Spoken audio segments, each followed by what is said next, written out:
Welcome, everyone. My name is Michael S. Siebert. You're listening to Equal Chance to be Unequal, my podcast about unlocking human potential through helping people disconnected from their purpose uncover and live their purpose. Thanks, guys. Thanks for letting me spend some time, actually, this entire afternoon. I feel like I am so full, something's about to burst, right? But that's okay. I really appreciated Ty's conversation and his topics earlier because he talked an awful lot about what is it that we have to wear appropriately in the workplace. So just so you guys know, I work from home. So guess what I wear when I'm sitting in the home office?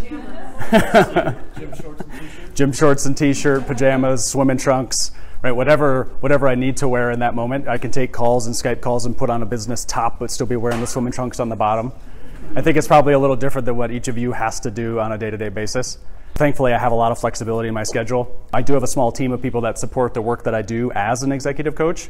I do spend a lot of time on the road speaking publicly. I do help individuals one-to-one, and I do support teams in making sure that they communicate really effectively and that they're achieving the right strategic objectives and that they're working towards driving the appropriate culture that creates employee engagement.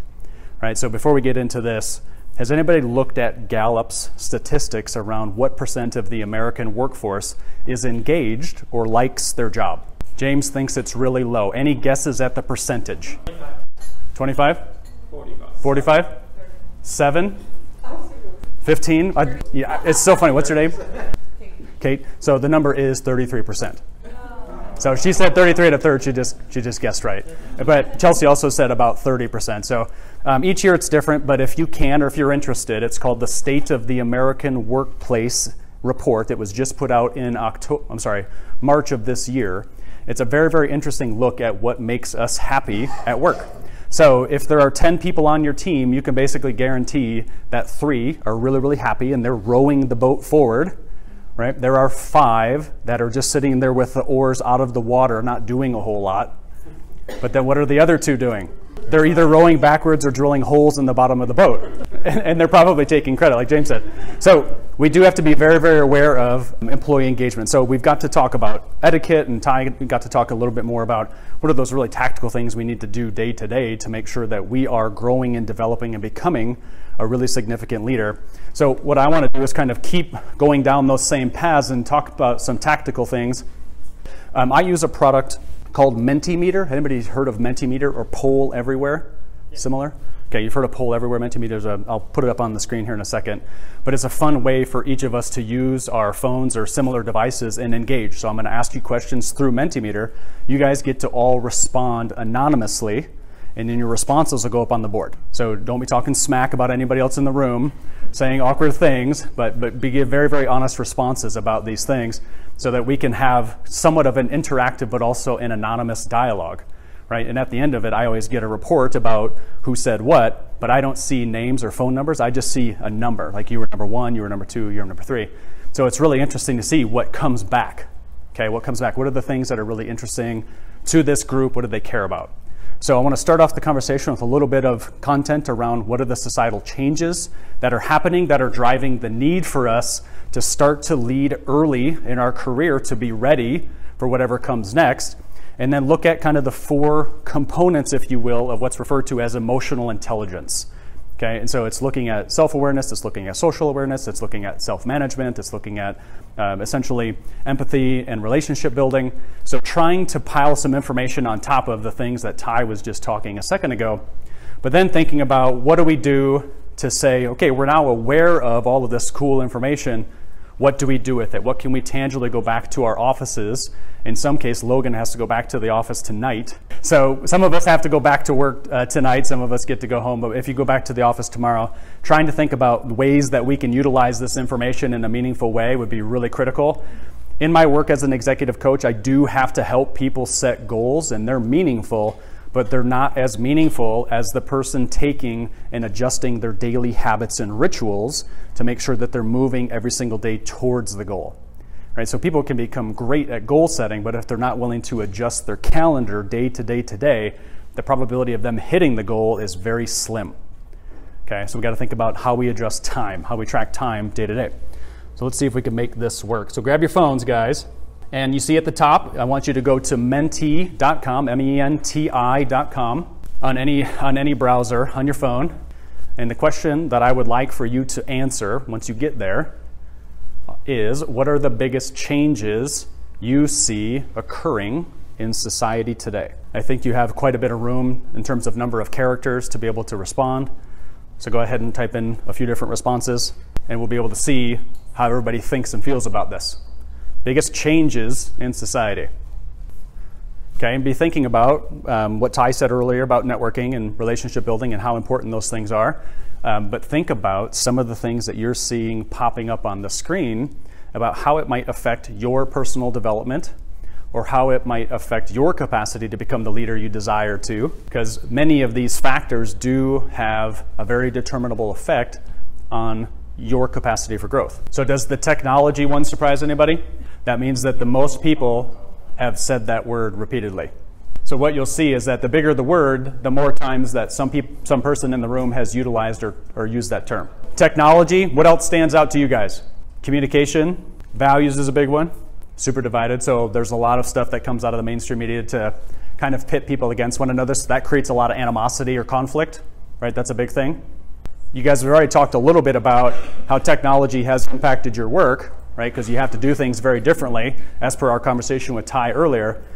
But as you have discussion over the next couple of hours, think about maybe starting discussion based on this, right? Because this is a really important thing for us to think about, is how is technology changing our work? So let me give you just a little bit of context here with regards to what I see changing.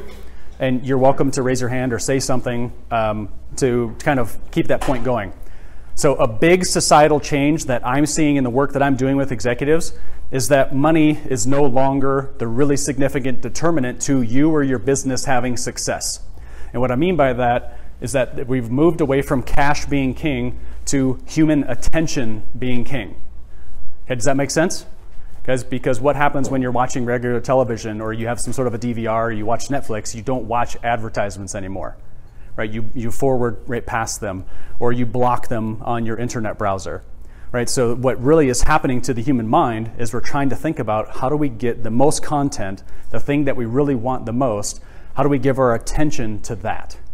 Right? There's so many events that you can go to, there's so many different things that you can devote your time to as a professional that you have to be very, very aware of.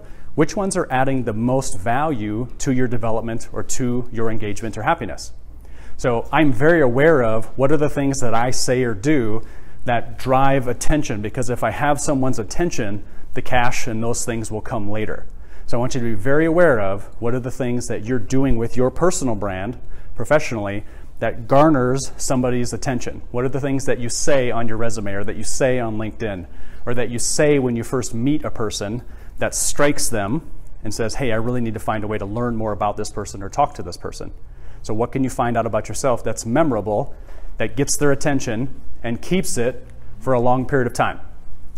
Second big thing for me here, and this is driven a little bit from millennials. So millennials technically are born between 1980 and the year 2000. So everybody millennial in the room, born between 80 and 2000? Most everybody, okay. So mass customization is this idea, and it's what I do with corporations, is I'm trying to get them to, when they want to engage a younger person, that we have to offer them a la carte menus of ways to engage them through healthcare, through benefits, through 401k things, through flexible time, through vacation, whatever it might be, because every single one of us has something different that we like about our work, or something different that we like to do with our time. Okay, so mass customization is your employer giving you an a la carte menu of choices. Okay, you don't have to raise your hands or answer, but think about, does your employer do that right now? Right, do they give you that? Do they give you just a standard 10 items, you get these 10 items? And if they do that, that's great, it's more than most. But if they had 20 and you got to pick 6, 7, 8 of them, would that be more valuable to you? Would that be more engaging to you? So be thinking about for yourself, as you're going to become a leader, we're going to want to create a la carte menus of ways to engage the people that are close to you in your network, but also that are going to be on your team when you're leading teams.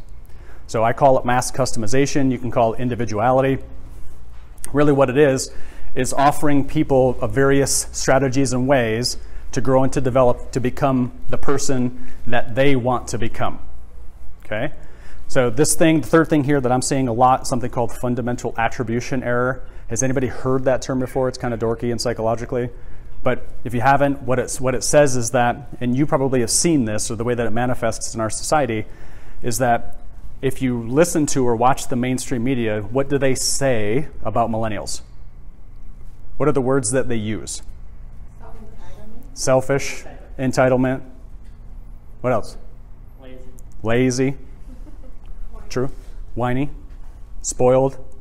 High expectations. They think they should be VP tomorrow. Right? You've seen those things over and over again. Okay, well, fundamental attribution error says that when a person sees another person in their network going through a hard time, the person automatically looks at the other person and says, there's something wrong with the content of that person's character. Okay, it's an internal problem. But when the exact same scenario and situation happens to me, the person judging, we automatically blame it on the environment around us. So we're attributing the cause to things differently. So the reason why I bring this up is that I've done some research, and if you look at my website, there's a blog called Every Generation Has Been the Me Generation. And if you read that blog, I kind of walk through step by step what I mean by this. But if you go back to the 1968 Life magazine article that was published in July, the traditionalist, those people born between 1946 and 1964, the way that they described the baby boomer generation was exact same words that you just utilized. Exact same words. I promise, they're the exact same words. So then I went a little bit later and said, okay, well, how do the baby boomer generation, how do they perceive Gen X, right? Those born between 64 and 80. And so I went to a Time magazine article from 1990. Guess what? Exact same language. Millennials aren't doing anything wrong. There's nothing wrong happening. What I think is happening is that more experienced folks, they forgot what it's like to be going through early life stages of development. Like, it's really basic and simple because they've had so many more experiences in their life. They're 20, 30, 40 years older. So what we can do is just understand that what they're saying or what they're thinking about younger persons isn't necessarily bad because they did the exact same thing when they were younger. Okay, they just forgot. So the way that we can kind of get past all of that and work through it is really basic mentorship, reverse mentorship relationships. Logan brought it up earlier when Ty was asking questions about what are we making sure that we're staying connected and cohesive as a team. It really just comes down to personal relationships. You know something interesting about that individual. Hobbies and pets and kids, all those fun things. Really basic, but if you know those things, the game changes.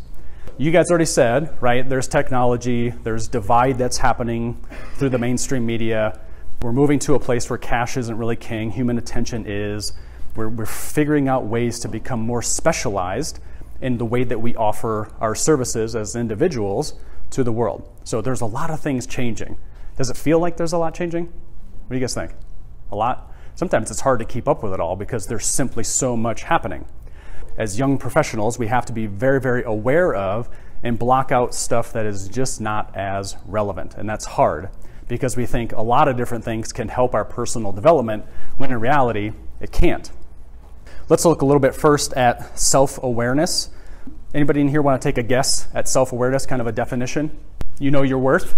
Okay, good. That's great. Anybody else? Self-awareness. Yeah, understanding your qualities and your values. Great. Yep. So understanding the strengths, the qualities, the things that you could potentially bring to an organization or to partners, spouses, kids, whatever it might be. It's great. I think self-aware can also apply to your strengths, but you also know your flaws and weaknesses. Sure. At least to a certain extent that you're able to. Okay.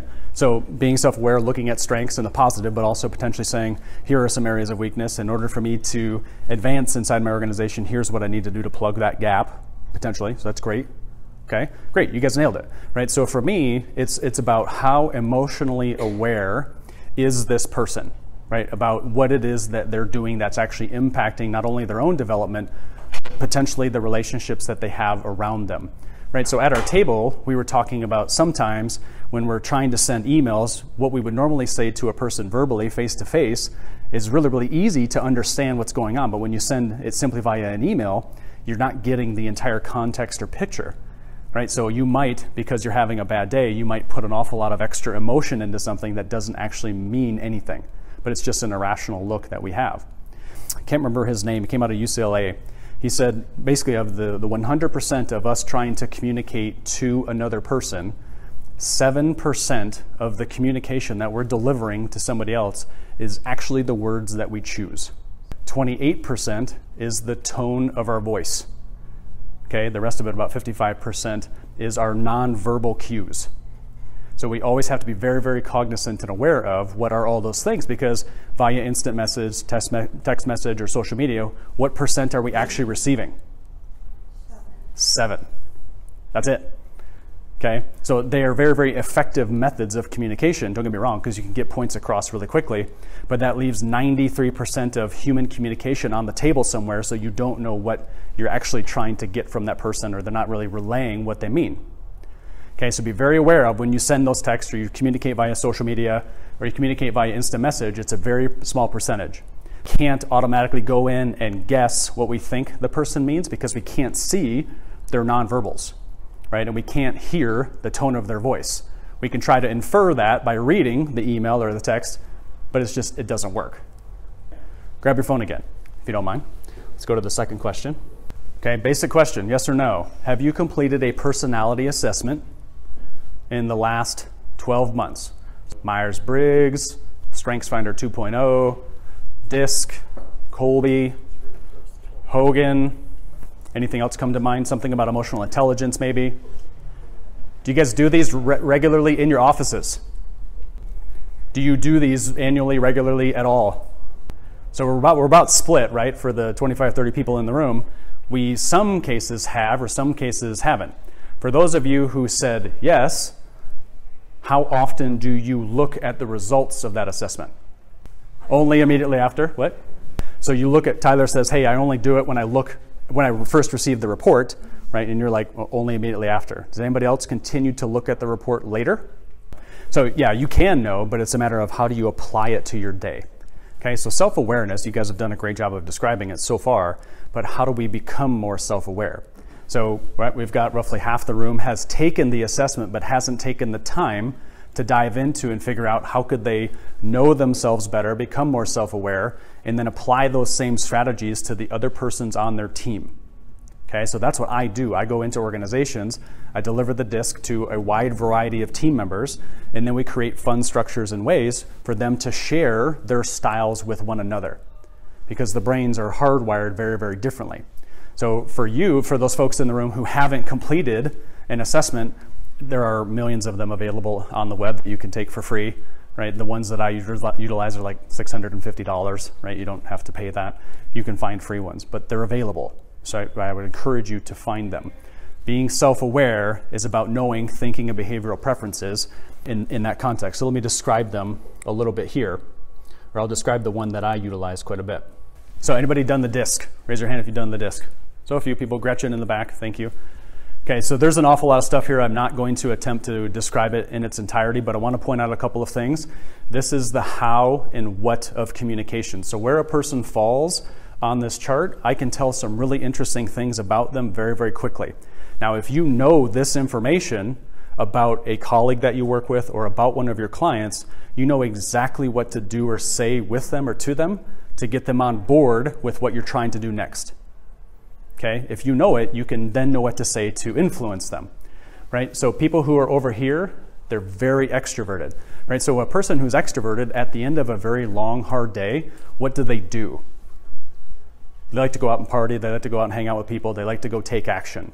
Anybody here like to do that? Does anybody like to go out and do stuff after a long day? Maybe one of the 30, right? Maybe 2, okay? So if at the end of a really long, hard day, your preference is to like to go home, read a book, hang out with the family, do something more alone, that's great, that's totally fine, right? But then you would be over here, right? You'd be more in the introvert area. So these folks have very, very different brain functions than many persons in the room, right? Because these folks, being introverted, a couple things happen. They're great at maintenance and process implementation and closing things. They're tremendous at it. They're tremendous at the details. Right, they're awesome. These folks really suck at details. Right, they're really bad over here because they love to start projects, but they don't like to close them. So they'll start new things, but they won't close them in any way. So knowing these things, I now know under pressure or stress how they're going to respond to it. So where it says emotion here, that is the thing. Under pressure or stress, a person who's in S, they're going to be very non-emotional. They have great poker faces.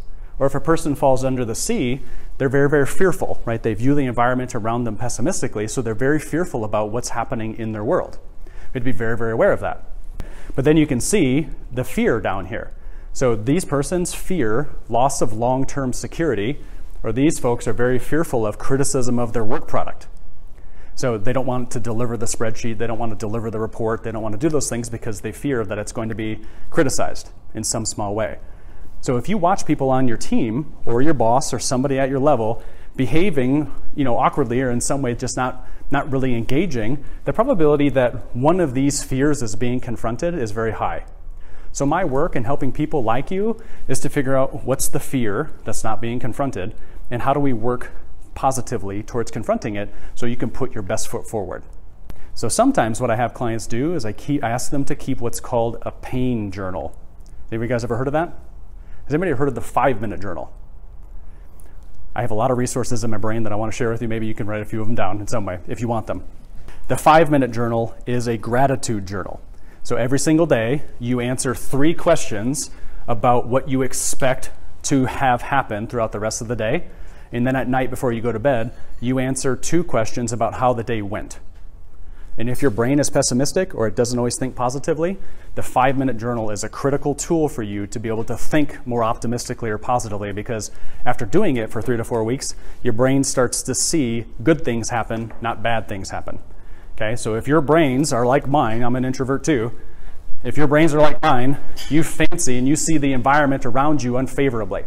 So I use the 5-minute journal daily to stay positive. Okay. The pain journal, it's a little bit different, but you can track the information inside the 5-minute journal if you want.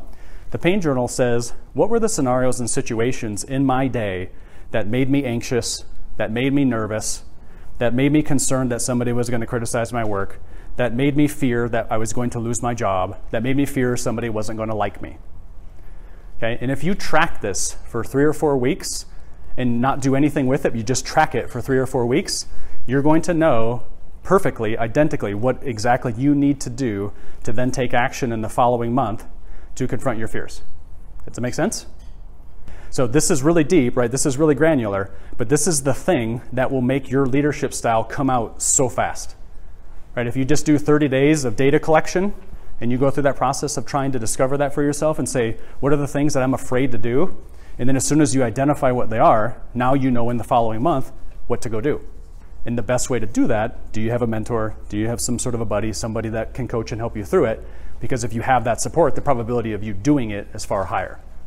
Again, not going to go into this in depth, but once you know these things about yourself, we know default emotion under stress, we know fear, we know conflict styles there in the yellow.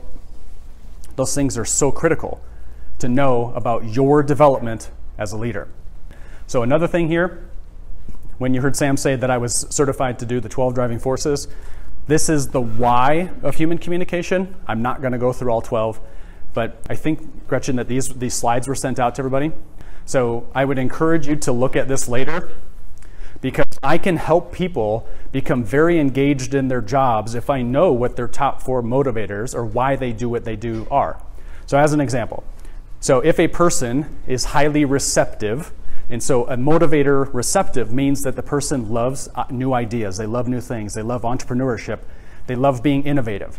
So if you plug a highly receptive person into a government job where they have to sit in the same cube and do the exact same thing day after day after day, are they going to be happy? Not a chance. So, but if you don't know these things about yourself in your own role, I can't tell you how engaged or not you're going to be. Another one here. So if a person is resourceful, so this type of person, if they're motivated by resourcefulness, they like to make a lot of money, right? They like efficiency in process. They like to drive ROI for their businesses.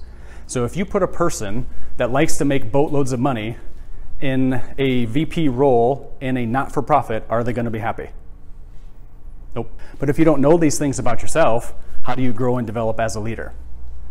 So it sounds like many of you have been given some sort of a tool to kind of help through this, but we want to make sure that there's alignment and engagement between what it is you're trying to accomplish and who you are really, truly deep down inside. One more here, and then we'll move on to what's next. Right there, the one called commanding. A person who's commanding loves to have control over his or her own destiny.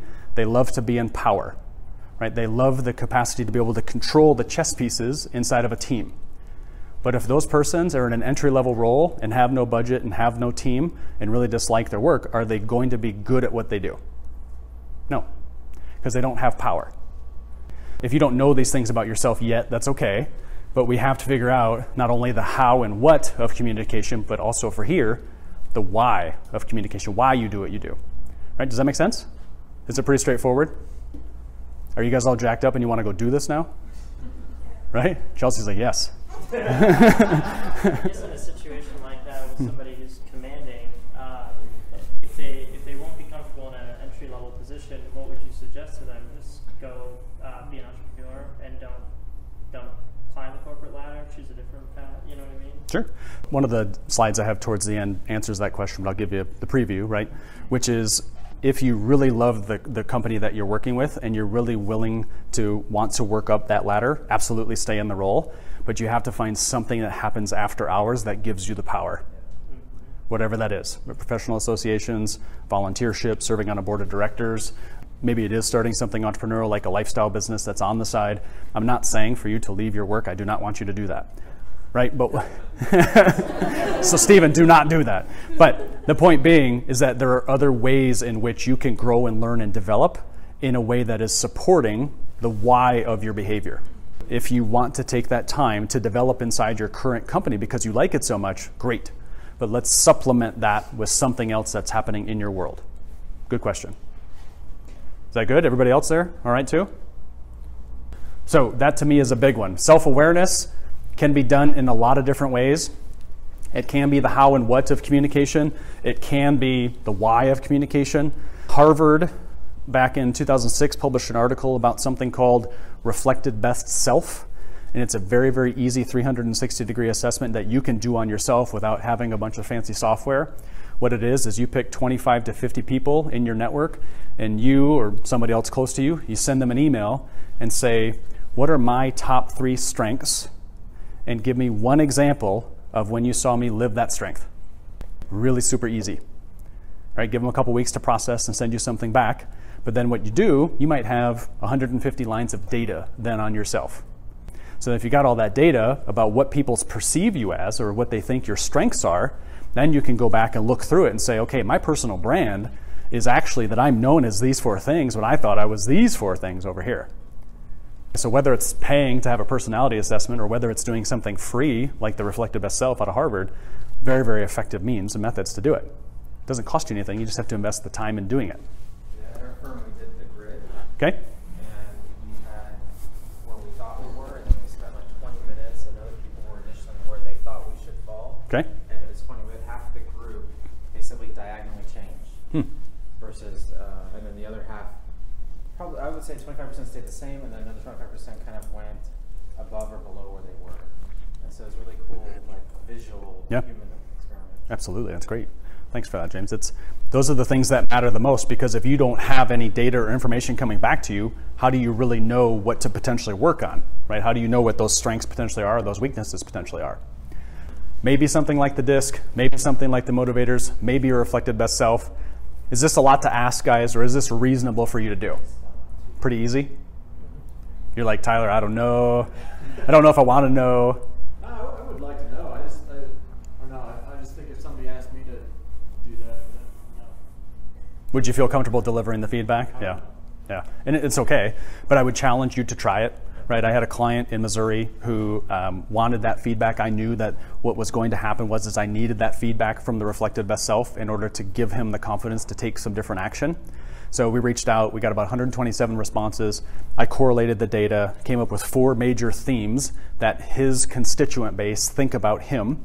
He was so jacked up by it that we ended up contracting a graphic artist out of Austin, Texas to do a 4-foot by 4-foot canvas that now rests above his sofa.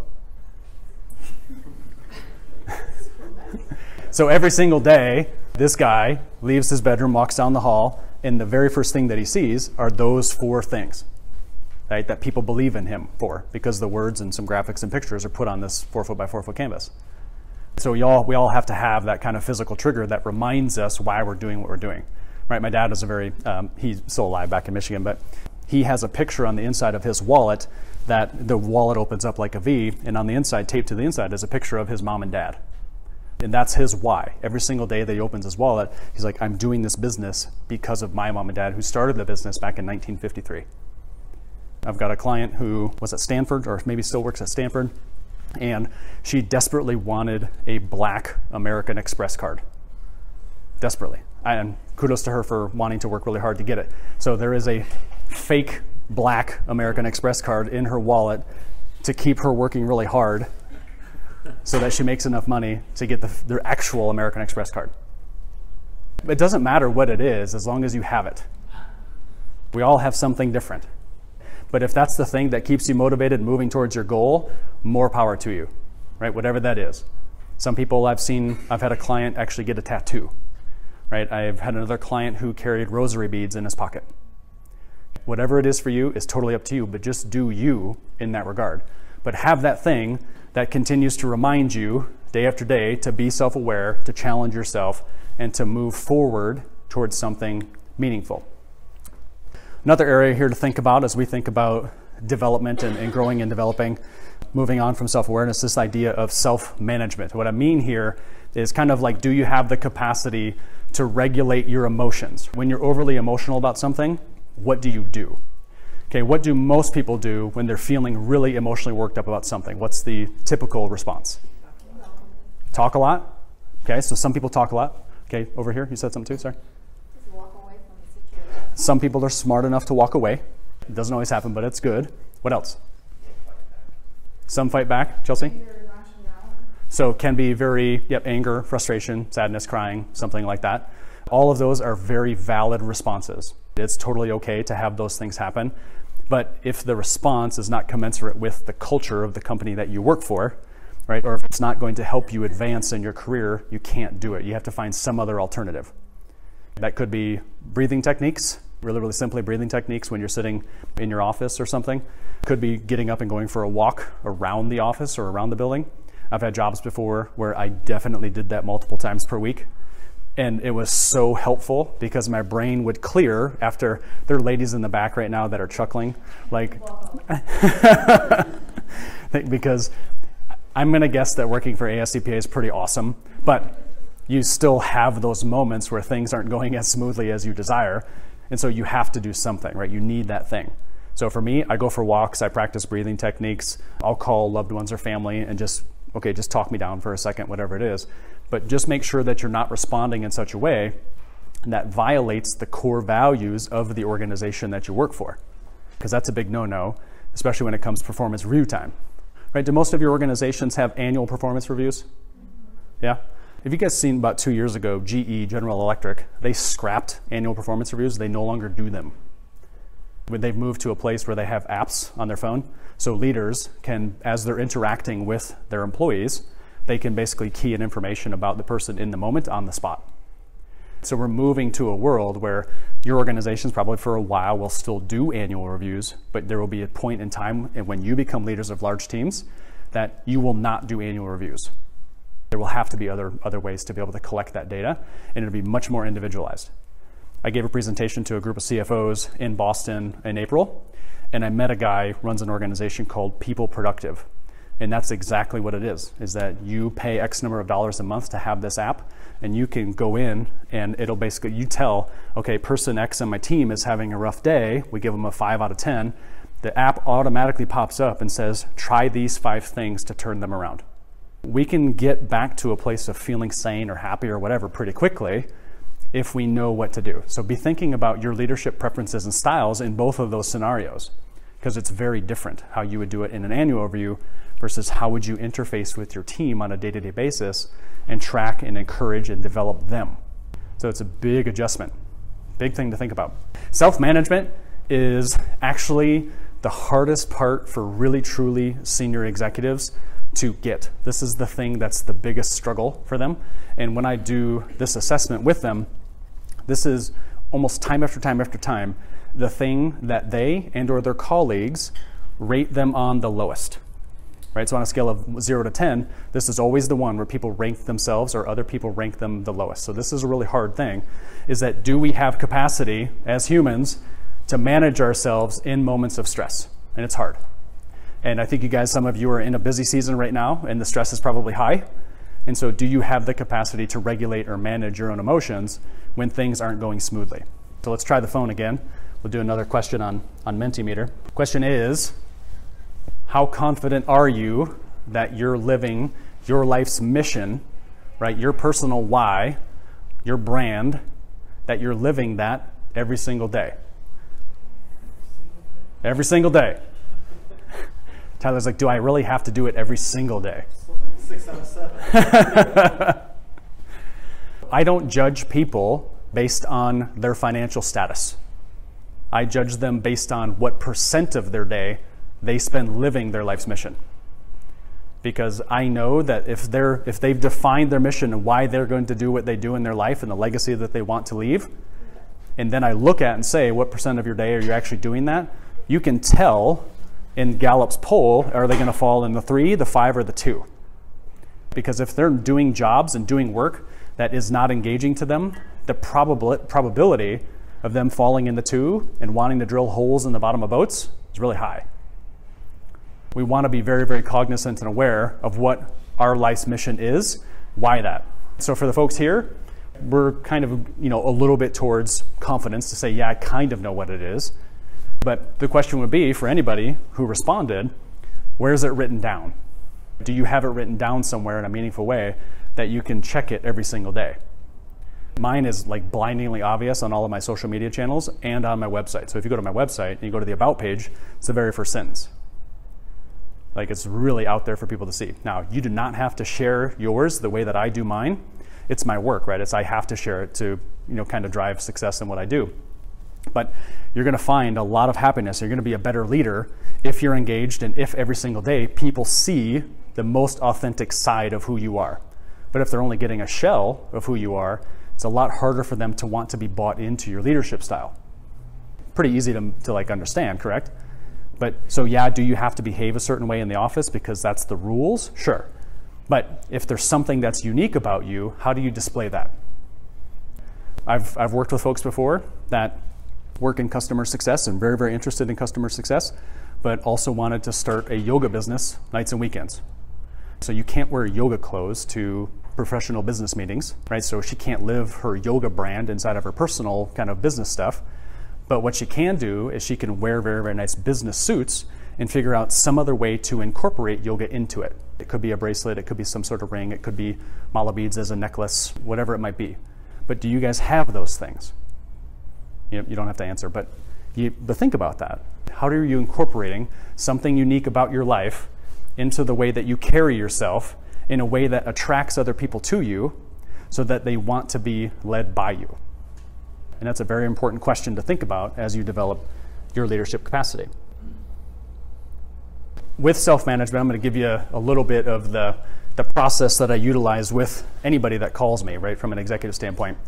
So when I'm going through and helping a person develop his or her brand, first and foremost, I'm looking at his or her DISC profile, which we've already talked about briefly. I'm looking at what motivates the person. I'm looking at any core values that they have, right, from their life lessons that they've learned, and I ask them a series of questions about their past, their present, and their future on purpose to understand some of the things that they've gone through, some of the things that they've loved to do historically, and how do I essentially collect all that data to then understand what are the 6, 7, or 8 patterns or themes that run throughout that person's life. Okay, has anybody heard of Joseph Campbell and the Hero's Journey? Nope. The book is called The Hero with 1,000 Faces. Does anybody here like to watch movies? Are you guys just reading books all day? Like, what are you? So not so much on the movie thing. Okay, so every movie that you've watched, right, here's the flow. At the beginning of the movie, you get some sort of context about the person, right, whoever the main character hero person is. But then what happens? The good guy fights the bad guy, who wins? bad guy. Okay, every single time. So then the good guy falls down to a low version of him or herself, and the rest of the movie is then spent what? The good guy is trying to climb back up some sort of a ladder to be able to fight the bad guy again. But at the end of the movie, what happens? Good guy beats the bad guy. So then the good guy, in this case the hero, gets to become the higher and better version of him or herself after they've won. But the secret is that the hero's journey, the hero with 1,000 faces, is every single person in this room. That's what I want. I really want you to absorb that, is that every single one of us is going to confront challenges really recurrently, but how strong are we to climb back up to be able to confront the bad guy? So my belief in the work that I do is I try to wrap the whole being of the person into understanding these patterns and themes. I'm not just looking purely at what they're good at professionally. I'm also taking into consideration that they have very distinct things that they love personally. We have to take all of those things into consideration together, and that's really critical. Once we know what those patterns and themes are, then it becomes a heck of a lot simpler to then figure out what is his or her mission, why do they do what they do, what are their goals, and then what are the things that make them different or unique in the marketplace. A couple of you are like, hey, I kind of know my mission. I think 10 of you said that you're somewhat there. So what can you do to go through the process and to really thoroughly understand that for yourself, whatever that mission might be? Now, has anybody here heard the phrase, be the person you needed when you were younger? Gretchen in back, she's like, yeah. James, maybe a little bit. Sorry? Be the leader you wish you had. Okay, be the leader which you had. Great context. That's the secret. That's the thing. If you want to become a tremendous leader, and if you want to behave and act like a leader now, you have to turn it up and say, what were the things that my parents didn't give me, or that I wish I would have had a little bit more when I was younger in my high school days or my college days? And how do I begin to put forth an image in my workplace, or the things that I'm doing on boards and service through ASCPA and other similar groups? How do I be that person I needed when I was younger? Now, my story, very basically, is that my dad, although successful in his own right, he was much more a boss in our family business than he ever was a dad to me. And that's totally fine. But what I missed was the mentorship. What I missed was him being a dad. And so I never had that from basically age 12 until 24 when I worked with him or for him. So it's not really a secret that when I left Michigan to come to Arizona in late 2003, that I ended up finding some really, really interesting and cool mentors that helped me. And then I ended up going to the Thunderbird School of Global Management and had a coach named Pam that kind of taught me some of the things I'm sharing with you right now that completely changed the game for me, because I went from being in my dad's business, I went from being disengaged, I went from being just one of the other employees like anybody else, not having a mentor, not being happy, all that stuff. Then Pam taught me a process to become engaged, to become unique, right? To become really, really great at mentoring and coaching. So I promise you that at some point, right around age 28 or 30, if you're not already there, something will happen for you. Some person will step into your life and provide that guidance in a meaningful way. That's great. What was the thing that you needed when you were younger, and who on the team that you work with, who in your client sphere, who in some of the things that you're doing extracurricularly need that exact same thing right now, right? And how can you step in and help them in a meaningful way? So identifying what challenge did you overcome when you were younger, how did I overcome it in some meaningful way, how can I then share that with other people? So again, I was disengaged, just one of the team members, nothing, found a way to help people become really unique, which is this process, and now I help people every single day do that exact same thing. Do you see the connection, correlation? Pretty simple. Understanding that for yourself and how that impacts your leadership style, I understand right now just having an introduction to it, we would need more time together for it to really blossom for you. But if you can do this, if you can take free assessments, if you can think about your values, or if you can, the questions are on my website.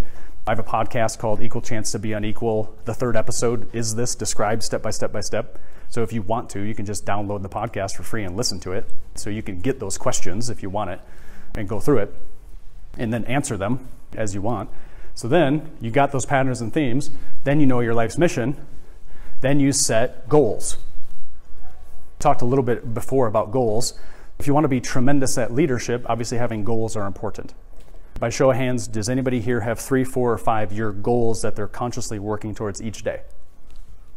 A couple guys here, maybe a few. Something for you to actively consider is, what are those goals?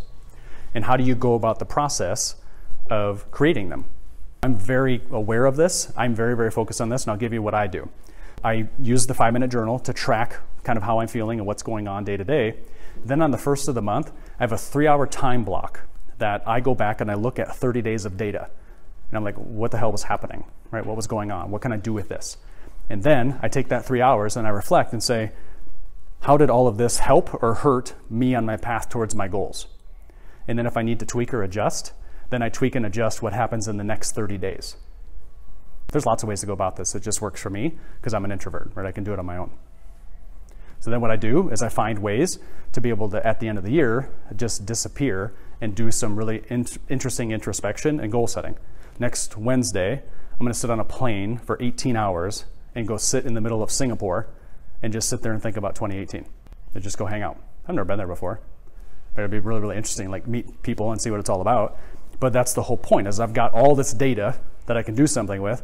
Now I'm going to consciously create time in my schedule to have some fun and meet some cool people and do all that. But consciously think about, how is what I'm doing today moving towards this longer term goal? If you guys aren't doing that yet, that's all right. But think about, what are those small daily habits and rituals that you can create that trigger that to happen? Has everybody heard of Banner Health locally? Banner Health, back in 1998-99, was basically 2 separate hospital systems that were joined into one. So the thing that was absolutely brilliant about Banner, and that they're still operating on, is that they set something called a 2020 vision. And you can look it up, it's on their website and it's online and other places. But the thing that is so brilliant about their strategic planning is that they knew by 2020 that they were going to achieve something really specific. But what they did is they bucketed out those goals in 3-year buckets. So for you all, think about, okay, maybe I should do a little bit more daily planning to try to get to something. Hey, I want to be partner at such and such, or I want to achieve VP of finance, or I want to be CFO, whatever you guys want to do. It's not going to happen tomorrow, but if you work a very defined plan to make it happen, it's much more likely to happen in a shorter period of time.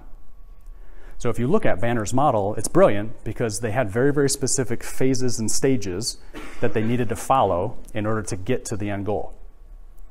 Instead of just going day to day to day and just doing the work, be thinking really proactively about, how do I use a 5-minute journal or a pain journal, or how do I take time in the first of the month to just kind of relax and think about, what are the things that are going well or what are the things I would change.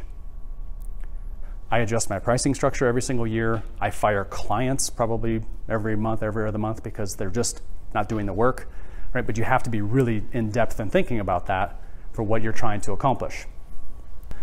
I think there's, at the top of LinkedIn, as an example for the value proposition, we have like 2,000 characters of data or room at the top of LinkedIn to talk about our personal brand. If we want to be great leaders, we have to know these are the 4, 5, or 6 things that really make us different and unique in the marketplace. And that's a perfect place to be able to share those values and those differentiators. So if you don't know yet what are those things that make you different as a leader, now might be the time, as things get towards the holidays, for each of you to consider, who can I talk to do a reflective best self, or who can I take out to lunch or dinner so that I can ask them questions about me and what they perceive about me to be different. Is that reasonable to do that? To just go out to get some lunch and get some dinner with people and just talk with them? For the introverts in the room, that sounds kind of scary. Too much people time is a bad thing. But if we really want to grow and develop as leaders, we have to. I guess, how do you hedge the bias to where someone wouldn't just share it, sugarcoat it or something like that? How do you hedge that? Sure. In the reflective best self, you can take bias away by having a third party administer the survey. The client in Missouri, I was the one that took all the feedback in, so I was getting the most pure form of data coming back, so I'd have somebody else do it. But with a person that you're meeting for lunch or dinner, give them and set expectations during the invitation. Just say, hey, you can tell me anything that you want to tell me. There's no holds barred, no safe comments. Like, you just tell me whatever you need to tell me about my professional development, because I'm trying to build a plan for next year. So set expectations early and be very transparent. Now, it's not always going to be great. They might say some things that hurt, but that's what you need to hear. James? Yeah, just to add on to that,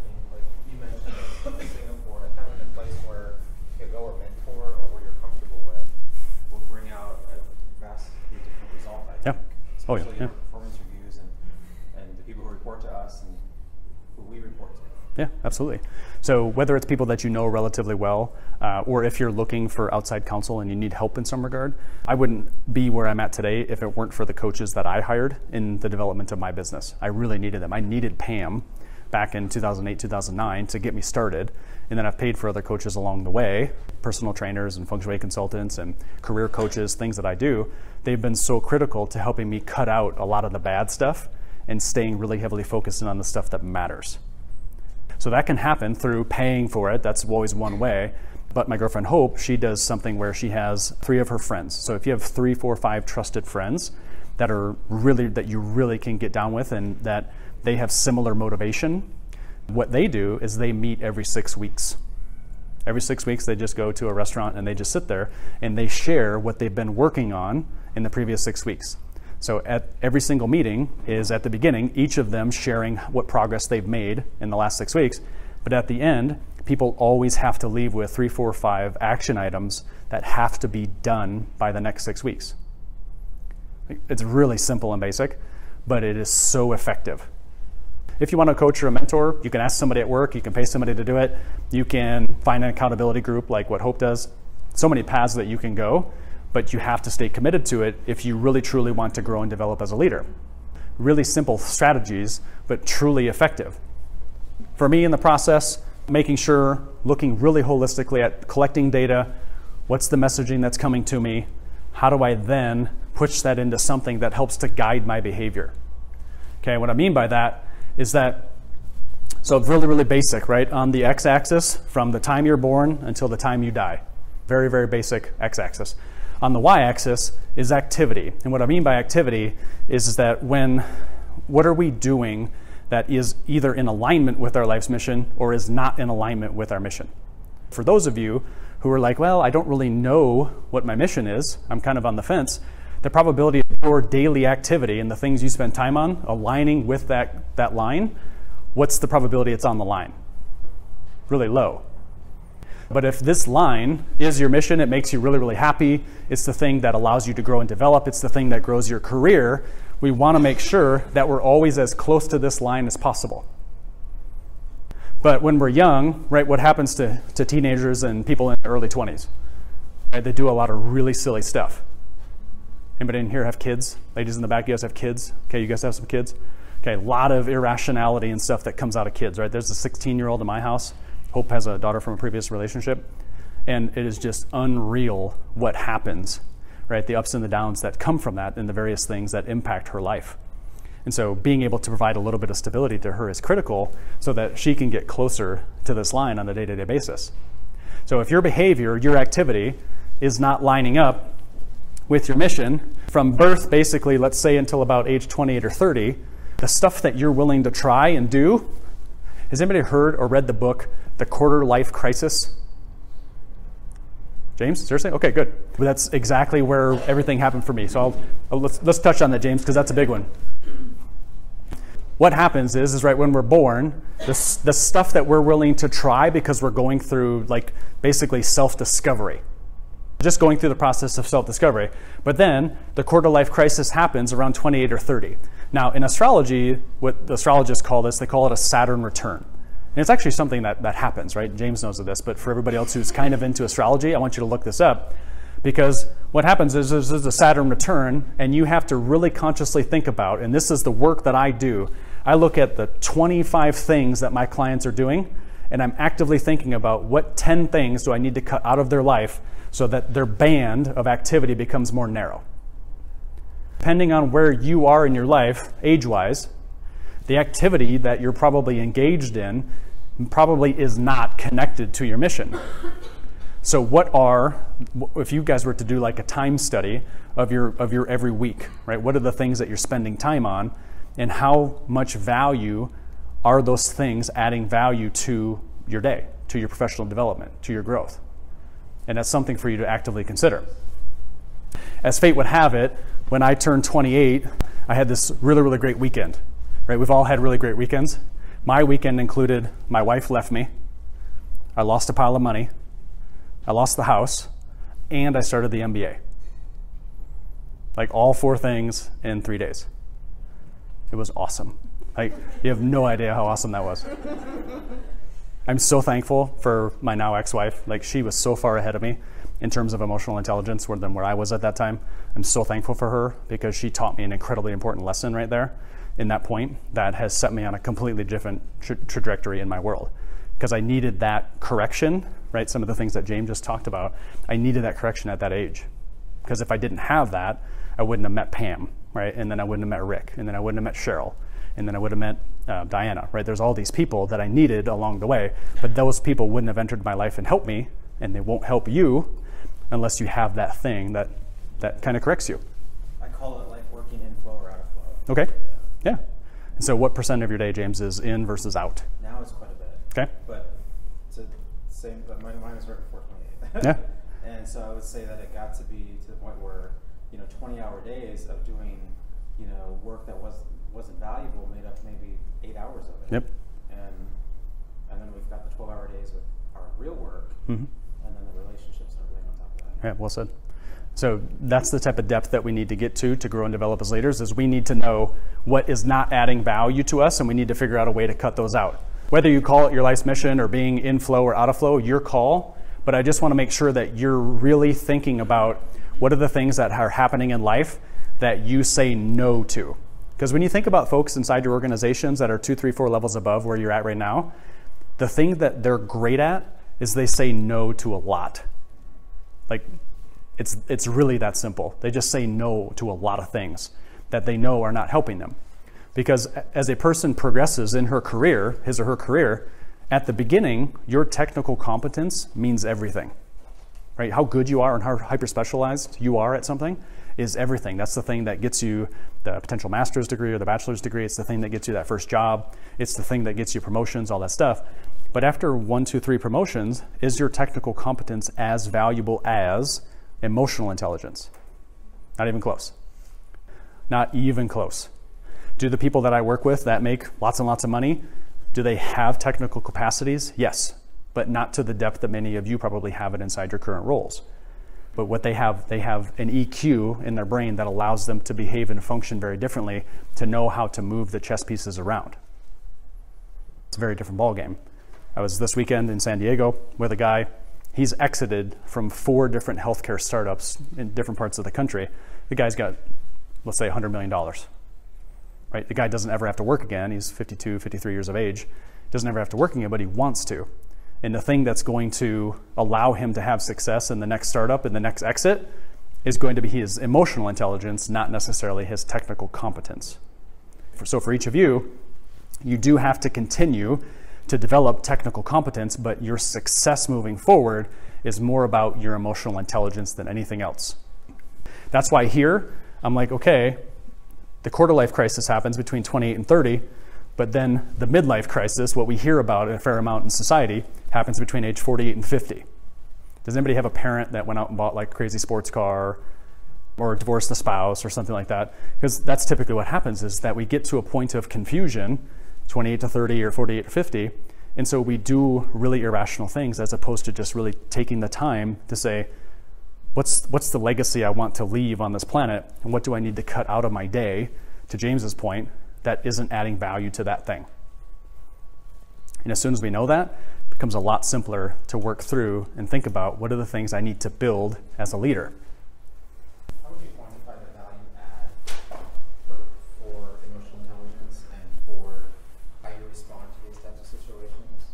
So in some cases, someone might have a quarter life crisis at 25 or 20, whatever, Sure. 18, but that, the maturity that person has, they're lucky that they went through it, but they don't know why yet, Yeah.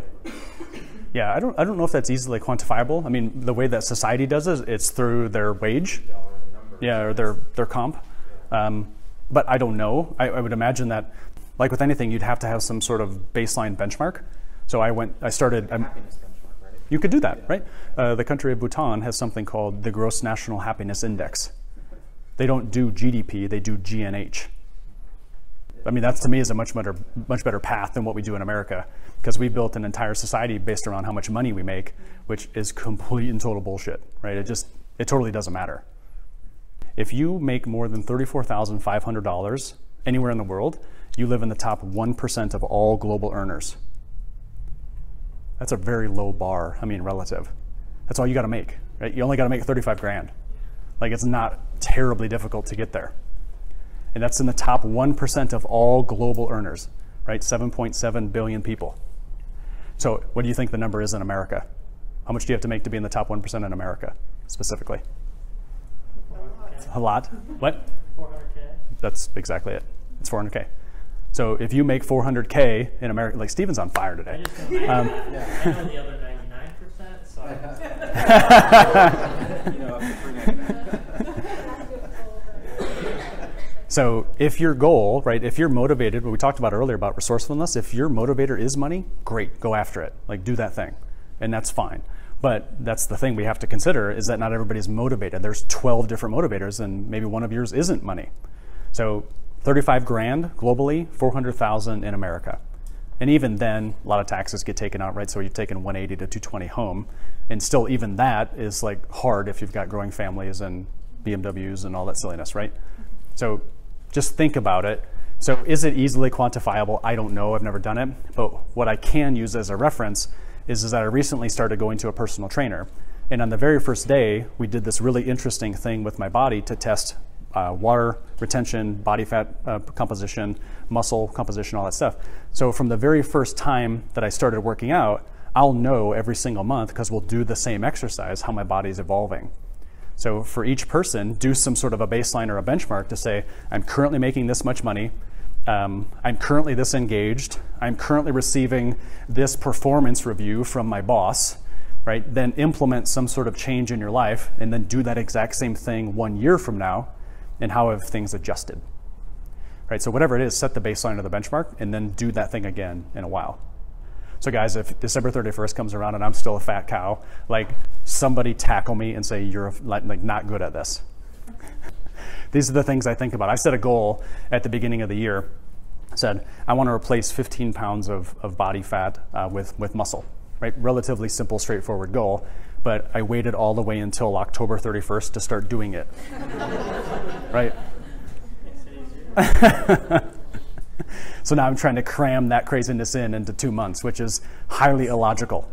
It's highly illogical. But like, follow up with me. Maybe I'll post something on social media about it to be like, hey, I reached my goal, which would be great. But these are the things that kind of go through my mind. So does this make sense? As a young professional who is thinking about how do we be a leader today, the best advice that I can give you is to think about the structure of your day and time, and what percent is actually spent really, really close to that mission line. Because when you do that, you become very authentic, right? People are really drawn to your positivity and your energy. They want to learn from you, right? They seek you out as being a mentor.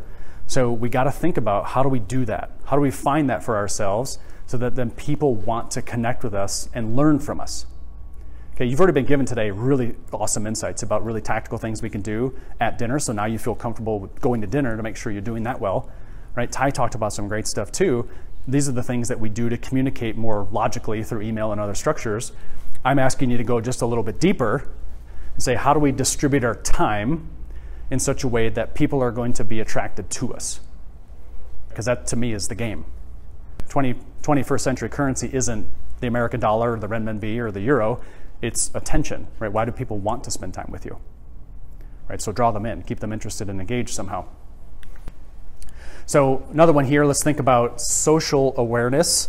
Ty talked a little bit about this earlier, in basically your capacity to be able to recognize another person's emotional state.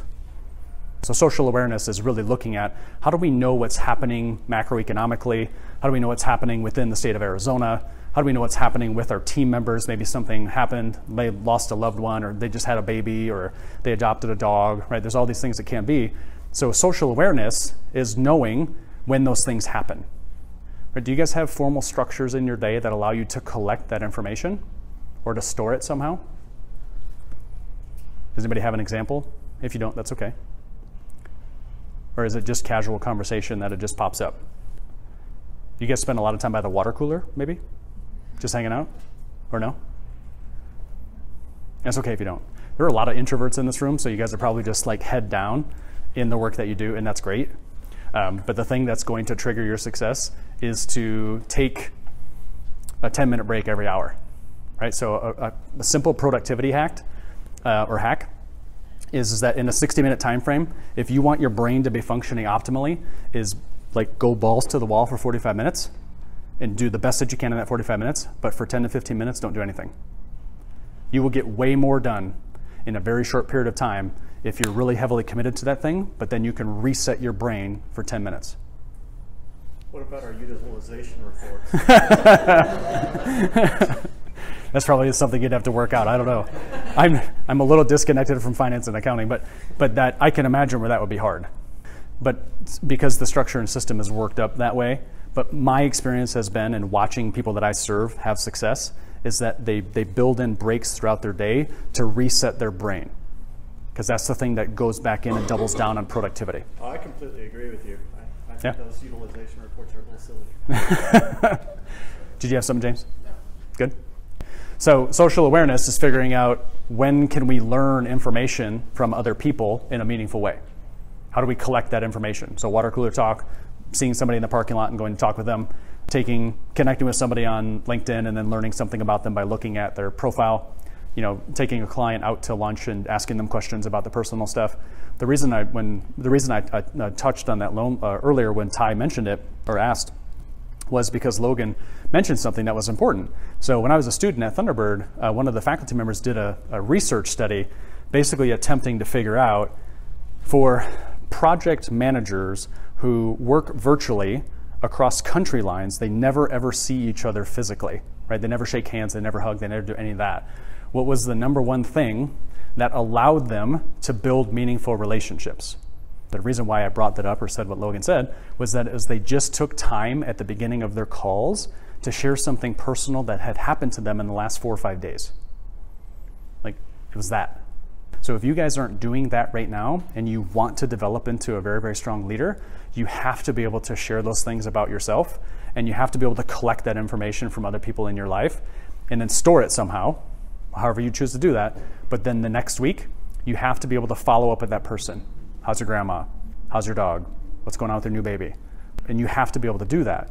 But if you don't figure those things out, it's harder. Similarly, has anybody done the 5 love languages quiz? A couple of you have. If you have not done it, it's free, 5lovelanguages.com. It's really not a romantic quiz. It's more about how do you prefer to receive appreciation. We all prefer to receive appreciation differently. We all want it differently. I'm a words of affirmation guy, so if you say thanks or I love you or you have a great beard, like that's cool for me. But for other people, my dad, he's a receiving gifts guy. So he doesn't want the word of affirmation, he wants a small gift. So when I travel, go to a golf course or something, buy him something small, send it to him in the mail. That's his way of receiving the love. So for the people around you that you work with every single day, how do they receive appreciation? And then once per week, once every other week, how do you deliver appreciation to them? Because once you start to be known as the person who is constantly giving and doing nice things for other people, what happens to your brand? Just shoots right through the roof. But if you're so task-oriented that you don't think about those small things about human connection, that's the thing that ends up hurting you the most. So that matters. Let's try some Mentimeter questions. Grab your phones again if you don't mind. So there's a series of questions or a series of things on the screen. You get to assign up to a total value of 100. You get to assign points to each of those things. So you can give 100 to one of them, or you can give 10 to a few of them. It's your choice. But how important are the things on your screen when you think about helping someone to develop into a leader? He's asking me to help someone develop. I'm listening actively, or that it's important that they listen actively? For any person. So in any person's development. You can use yourself as the example. Yeah. So if you were thinking about what is the best thing that someone could do for you to develop, what would that be? Isn't Mentimeter like super fun and easy? Yes. So just so you all know, I think up to a certain number of users per session, it's free, right? So for, let's say 30 or 50 users, like you can use the tool for free. You just have to open an account. Like it's really simple. I pay for up to 500 users per time, so I have to pay more per year. But think about it when you want to like engage some of the people in your teams to say, hey, we have to do this relatively large town hall or staff meeting. How can we collect feedback really quickly? This tool has 20 different question types and 20 different responses, like formats that it can come out in. And so it's really interesting what types of data you can get back from people, right? The things that happen. Is it only active? Like, is it all real time? Or can you set up a survey, collect data, and then address the data in a meeting You could do that for free with SurveyMonkey. Okay. Correct. Yeah, SurveyMonkey. There's some others that I've heard of that do that. I don't know if Mentimeter does that. I've never tried to look and see. But I think SurveyMonkey would definitely do it. There's another one called Qualtrics, Qualtrics. That's a good one too. So SurveyMonkey is easy. Qualtrics is really, really good for that. But so this is really super in person, right? In the moment, on the spot, you need data. Qualtrics, SurveyMonkey, other similar ones would be kind of doing things in advance. Okay. So when we think about having someone develop, does anything on the screen like pop out to you as being odd, or does it make sense? Tyler. I think the add value 3 times, not that it's a hard rule of 3 times before asking for their help, but I personally found that to be more important than it's showing up there. Sure. Fair. Okay, great point. Anybody else? Something odd? Assign any point value to that one, actually. I just felt like in a working relationship, I mean, that's give and take equally back and forth. Sure. So it shouldn't be a 3-to-1 ratio. Okay, fair enough. Absolutely. James? I've learned that I don't have to spend as much personal time to offer value. So in our firm, we've got people everywhere, and so having compassionate phone calls or active listening through that, or career advice can kind of transcend the personal relationship a little bit. Yeah, absolutely. Right, so there's different methods by which you can still connect to the person. So listening actively, there are actually 3 levels of listening. We don't have to practice them today, but level 1 is you listen to respond. Level 2 is you're listening and paying a little bit of attention to nonverbal cues and kind of understanding what's going on. Level 3 is a really, really deep listening where you're really absorbing, right? The quote was earlier, listen to understand. That's basically level 3. Right, so we always want to be at level 3 as much as we can, because when we listen to respond, we're really not taking in the whole message from the person. We're only taking in part of it. So all of these things I'm a big fan of, obviously. Like Tyler, I gravitate towards this because I've built really meaningful relationships based on this. So if I'm trying to do something, trying to get into a specific company to do projects or work, months before I'm trying to trigger that event to happen, I'm doing nice things for people that are inside that business. If you haven't read Robert Cialdini's book called Influence, it's what's called the law of reciprocity. And so the human brain is hardwired that as soon as you do something nice for a person, the brain is hardwired to want to return the favor. Okay, I'm not expecting tit for tat. I don't want you to think of that or do that. But if you do 3 nice things, what's going to happen is that they're guilted into wanting to do something nice back to you. Okay? So if you get into the giving mindset, the probability that they're going to want to return the favor is very high. So in this case, what they would give you back is they would take action to meet their goals that you helped them set to become a better leader? Sure. It could be anything. It's really up to you in that context. There's a lot of different things, right? So if I'm somebody who's looking for a job, I'm going to, if I have like an executive search firm or recruiter that I'm working with a client, I will have the client send that recruiter insider information about what's happening in a marketplace that the recruiter wouldn't normally have access to. And if we do that 2 or 3 times, who is the recruiter going to think of? My client. It's different situation to situation, but what is something unique that you have and can add value to the person? Do it for them 2 to 3 times. It could be a handwritten note card. It could be a Starbucks gift card. It could be offering an hour of mentorship to them. I mean, so many things it can be, but do that because then at some point down the road, it's going to come back. It might not come back from him or her, but it's going to come back. But be selective about adding value to that person in a way that is commensurate with their love language. Do it in such a way that it appeals to their language of appreciation. So Ty talked a bit earlier about listening actively and validating. this is such a basic and simple strategy, but nobody does it, is that if somebody is saying something overly emotional, validate it by rephrasing it back to them in the way that you heard it. Like, you will diffuse a ton of emotion if you do that. Just listen, pay attention to the verbal, nonverbal cues, and restate that thing back to them in such a way that they know that you're listening, because the emotion will disappear as soon as you do that. We talked a little bit about transparent, personal information. So simple. Being humble, right? That's the thing. As you climb the ladder and become more emotionally intelligent, you have to be really, really great at dealing with humility, because oftentimes you just deal as a leader with a lot of fires, right? You end up putting out a lot of fires.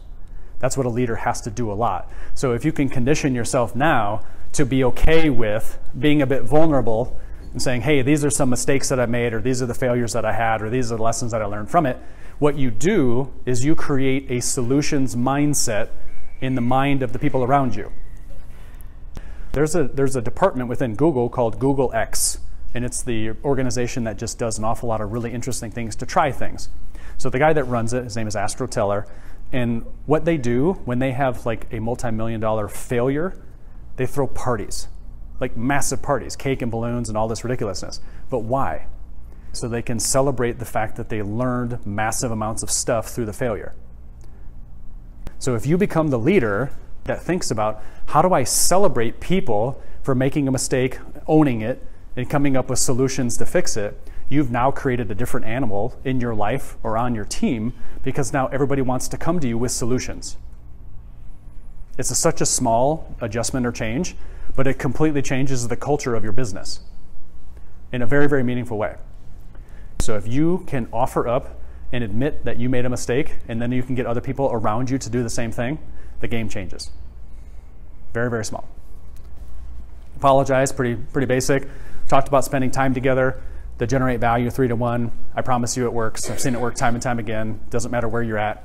Do 3 nice things for a person. The probability of them wanting to return the favor is very, very high. So depending on a person's emotional state, the last one here that I'll reference is that, be very reasonable with what you're promising in terms of timeline, because some people will be very high character, high content people, but they'll say that they're going to deliver it because they want to achieve a specific goal, but then they can't do it, and then they overpromise and underdeliver. That hurts your brand. If you want to be a great leader, let's make sure that we underpromise and overdeliver. Okay, you guys are here, the last one. You guys are here learning. It's nearly 5 o'clock. And I know that if I get close to 5 o'clock, like Chelsea is going to grab the hook and like pull me off stage, because she said earlier, like, I want to make sure that I get pretzels and popcorn and whatever drink is happening out there when we're done. So I'm very aware of that, Chelsea. I got it. And I have a 6 o'clock way up in Desert. Make sure you get to your destination. I do have that. And of course there's going to be traffic, and I cannot drive in the HOV lane, right? Because it's just me. I should get like a car that has like, whatever they're called, like a Tesla or something. Or like, right, I should do something like a small car that has a fuel cell or something. This is about your capacity to be aware of what's happening socially around you. Really basic strategies that you can employ, but really important. We've got a few minutes left. Let's do another Mentimeter question about relationship management. Basic question, and you can just fill in the blank with whatever you want. When you're building relationships, where are you doing it? Where are you networking? At home in your swimming trunks is an option. I love that somebody put ASCPA. That's awesome. That's so good. That's good branding. Was that Kim? Kim, was that you? Lunch, happy hour, professional associations, conferences. Somebody was on the golf course. Was that because Ty talked about that earlier? I was on the golf course yesterday with that client in San Diego. We were definitely networking. Volunteering, LinkedIn, coffee meetings, sometimes at work, trainings. I'm a networking rookie. That's awesome. I need help. Church, it's a good one. Business, BNI, leveraging clientele. Like, it's so obvious, right? If you have clientele that love your stuff, have them introduce you to new folks. Bar. There should be a comma between those, because is there?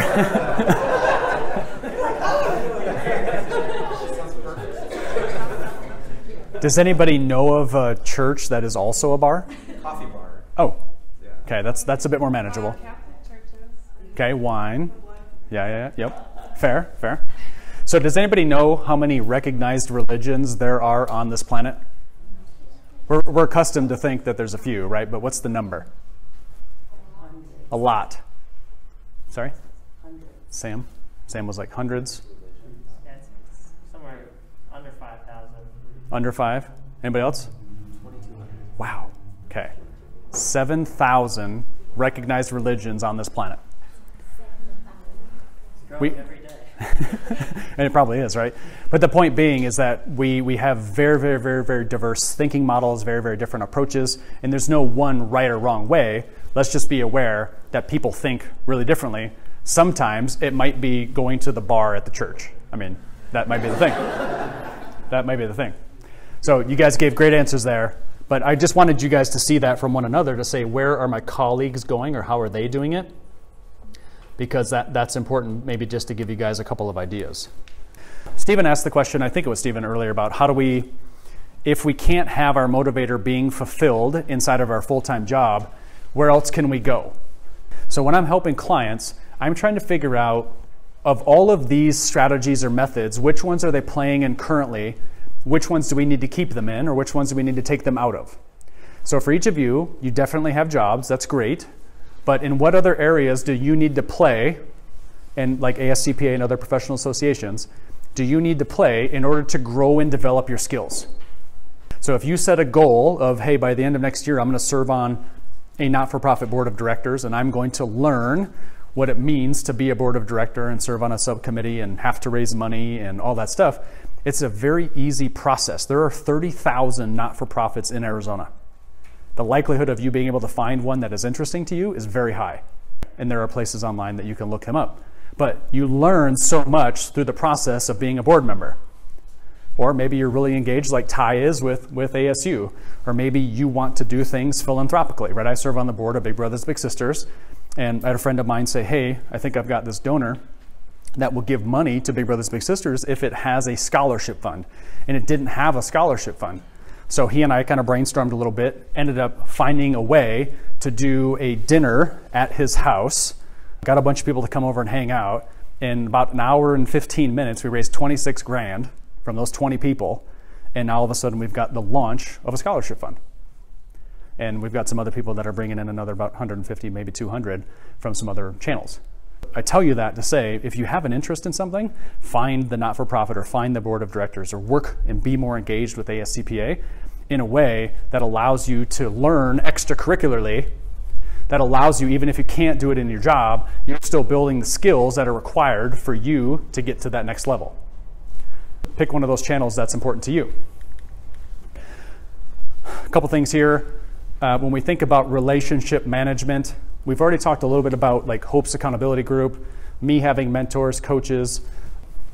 But has anybody heard the term personal board of directors?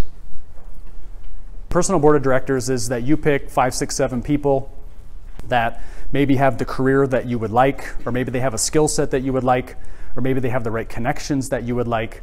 And what you do is you ask them to be on your board, and you ask them for the next 6 to 12 months, are they willing to meet with you every 2 months?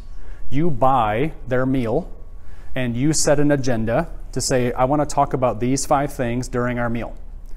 And that person, what undoubtedly is going to happen, is they're going to give you really solid feedback. They're going to introduce you to new people. They're going to give you the right tools, the scholarship stuff that Ty was talking about earlier, and it's going to advance your career really quickly. But set that board. So if you don't have people that you're going to, it's a lot harder to do that, right? So where are you learning? How many people listen to podcasts? About half of you, that's good. So I listened to a bunch of them, right? I drove 5 hours over to San Diego Sunday. I drove 5 hours back. A lot of time to listen to cool podcasts. I'm going to be going to Singapore next week, 18 hours. I'm hoping like hell I can sleep a lot of that, because that's a long time. But if I can't, I'm going to listen to a lot of podcasts, read a book, and do stuff. We can always remember that there are ways for us to learn new and interesting topics. Anybody heard of Lewis Howes?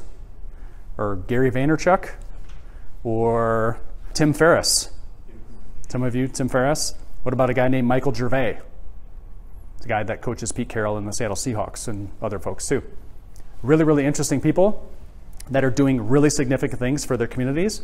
And if you just listen to their podcasts that can range from 5 minutes to an hour and a half, you pick the ones that you want to listen to, your career is going to explode because you're constantly absorbing new information in a meaningful way, as opposed to binge watching something on Netflix, which could be fun too, right, in some sort of a short term. I've never done that. I don't know what that's like. I've never done that. We have cable TV at our house because my girlfriend wants to watch the NFL.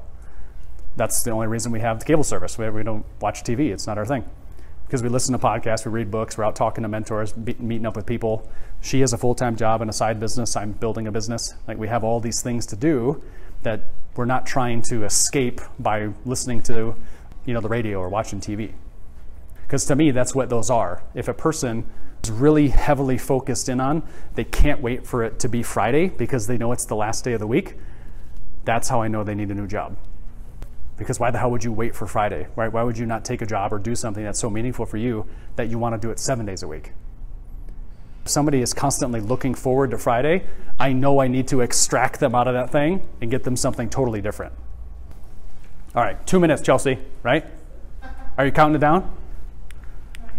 Almost. Oh, let me just go back one thing.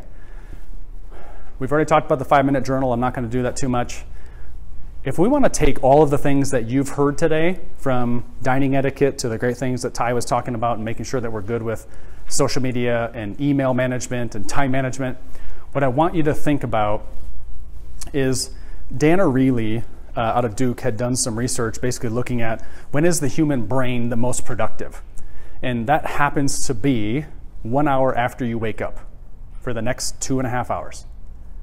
Depending on what your goals are, if you want to wake up at 5 and then from 6 until 8 or 8:30, whatever your most difficult task is that day, do it during that time frame, and I promise you're going to get it done in a half, 3/4 of the time. But what do you do if you have to, you wake up, check your email, get ready for work, you have a 45-minute drive, so sometimes by the time you get into the office, you've passed that period. Potentially, yeah. Set your alarm for 3 a.m. But then doesn't that just move you're saying do the work at home? Absolutely, yeah. But some workplaces don't allow that. That's possible too. Find a new job. Just kidding. I'm kidding. But so that's what I do, right? I have really difficult things that are hard for me to do in my business. So I wake up at 3, and then from 3:30 or 4 until I go to the gym at 7, I'm on it. Like, whatever that difficult thing is, I'm doing that thing during that time, and nothing interrupts me. So that I've done 4, 5, 6 hours of labor in 2.5 to 3 hours. And then I can go to the gym, then I can start my day, then I can do other things. But I want you to think about time utilization from the standpoint is, when is your brain switched on? When is it going? I don't know exactly how that works out for everybody, but get that difficult task done. Practice positive psychology, use the 5-minute journal. Very basic, it's very simple, it's not expensive. It's an app you can download on your phone if you want it, right? It's very simple. Health, exercise, mindfulness, I'm not going to dive into that too much. I'm just a big fan of it. I'm a vegetarian. I'm very, very conscious of what I eat, and it has helped me a lot. My dad was diagnosed with cancer. He had part of his large intestine removed. A lot of things happened to his health because he overconsumed animal proteins. So in 2008, Chinese students said, hey, you need to read the China study. You need to watch Forks Over Knives. You need to keep an eye on these things. So lately, I've been following, I think James talked about this, Bulletproof Coffee, Bulletproof Radio, a guy named Dave Asprey. The way that his brain works around health for the human body is unreal. Read the China study or keep an eye on Dave Asprey and his work, because what will end up happening is that you'll be able to function at a far higher level because your body is operating optimally. Really basic. And what I don't think a lot of people do, and what they should do, is set an intention for the day. And I think that's hard for quite a few folks, but I think it's a really simple thing to do, is that if you're aware of what your opportunities are for that day, like one of mine this morning was that I was like, I'm going to give the best presentation that I can to the ASCPA. Whatever that took, I was just going to do the best that I could to make sure that happened. If you set an intention for your day, I'm going to go do this, I'm going to meet this person, I'm going to overcome my fear, whatever that thing is for you, like, set the intention before you have to go out and do anything else. You're going to find a lot of power in that because it's going to force you to think differently. When we think about always being a leader, even if you don't have a big budget or even if you don't have team members, there's a lot of things that we can do to make sure that we're engaged, that we're working towards our life's mission, that we're more self-aware by taking personality assessments, or that we manage our emotions and be better at self-management, or that we're more socially aware by delivering appreciation to people in the way that they want it. There's all these little things that we can do that if we do it in such a way that is really landing with people, they're going to sense your brand and they're going to want to work with you on projects. And as soon as you have some success in those projects, all of a sudden now you're going to be the person that is considered for promotion. Always being a leader basically starts yesterday. Contact information, that's my website, it's my email address, it's my cell phone number. Text me, call me, 2 a.m., like say, hey man, I need help with this. Like I'll be about ready to wake up anyways. But that's the podcast. So if you're on iTunes or you're on Blueberry or you're on Android, you just look for that logo. Once or twice a week, I'll put out new content in regards to stuff that I do as a coach. There are a ton of great podcasts out there. So make sure that you're listening to somebody. And at the bottom of the screen, you can see all the social media places that I'm at. So connect with me, follow me every single day. I'm trying to do something that's adding value to human life in some meaningful way. So if I can add value to yours somehow, let me know. So thank you very much for your time.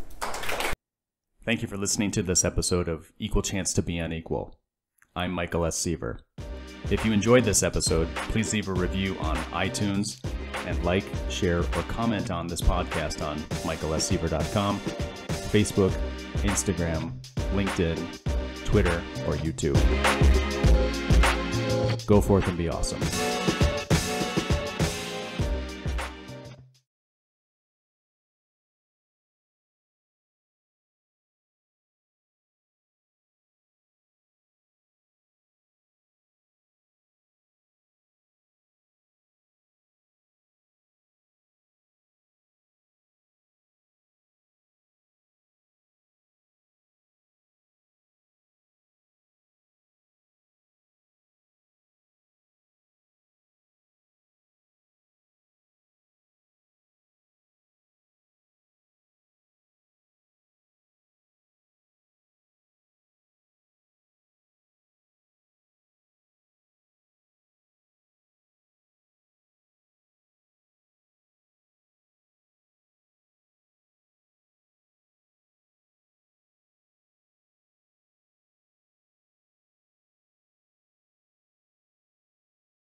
Thank you for listening to this episode of Equal Chance to Be Unequal.